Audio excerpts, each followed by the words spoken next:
Owner ನೋಡಿದರೆ driver ನಂಬಿ ಗಾಡಿ ಕೊಟ್ಟು ಕಳಿಸಿರ್ತಾನೆ. ಇವ್ರು ನೋಡಿದರೆ ಹೆಂಗೆ ಬೇಕಂಗೆ ಗಾಡಿ ಓಡಿಸ್ತಾರೆ. ಪ್ಯಾಸೆಂಜರ್ಗಳಿಗೆ ಏನಾದರೂ ಹೆಚ್ಚು ಕಮ್ಮಿ ಆದರೆ ಯಾರಿಗೆ ತೋರಿಸ್ತಾರೆ? ಗುರು, ಡ್ರೈವರ್ಗಳು ಅಂದ್ರೆ ಏನು ಅನ್ಕೊಂಡಿದ್ಯಾ ನೀನು? ಇಲ್ಲಿಂದ ಕರ್ಕೊಂಡು ಹೋಗ್ತಾರೆ, ಅಲ್ಲಿ ಇಳಿಸ್ತಾರೆ. ಗಾಡಿಲೇ ಚೆನ್ನಾಗಿ ಕುಡಿದ್ಬಿಟ್ಟು ಮಲ್ಕೊಂತಾರೆ. ಸಂಜೆ ಆಗ್ತಿದ್ದಂಗೆ ಮುಖಾನು ತೊಳೆದೆ ಗಾಡಿ ಎತ್ಕೊಂಡು ಬರ್ತಾ ಇರ್ತಾರೆ ಅಷ್ಟೇ. ಲೇಯ್, ಡ್ರೈವರ್ಗಳ ಕಷ್ಟ ಗೊತ್ತೇನೋ ನಿನಗೆ? ರೋಡಿನ ಮೇಲಿನ ಜೀವನ ನೀರಿನ ಮೇಲಿನ ಗುಳ್ಳೆ ಇದ್ದಂಗೆ. ಮನೆ ಬಿಟ್ಟು ಹೊರಟವನು ಮತ್ತೆ ಮನೆ ಸೇಫಾಗಿ ಸೇರ್ತಾನ ಇಲ್ವೋ ಅನ್ನೋ ಆತಂಕದಲ್ಲಿ ಮನೆಯವ್ರು ಕಾಯ್ತಾ ಇರ್ತಾರೆ.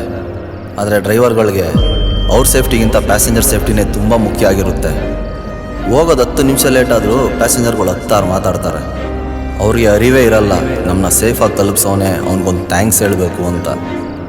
ಇಷ್ಟೆಲ್ಲ ಕಷ್ಟಪಟ್ಟು ಅವ್ರು ವಾಪಸ್ ಮನೆಗೆ ಹೋದಾಗ ಮನೆಯವ್ರ ಆತಂಕ ದೂರ ಆಗಿ ಅವ್ರ ಮಕ್ಕಳಲ್ಲಿ ಒಂದು ಸಣ್ಣ ನಗು ನೋಡ್ತಾರೆ ಗೊತ್ತಾ?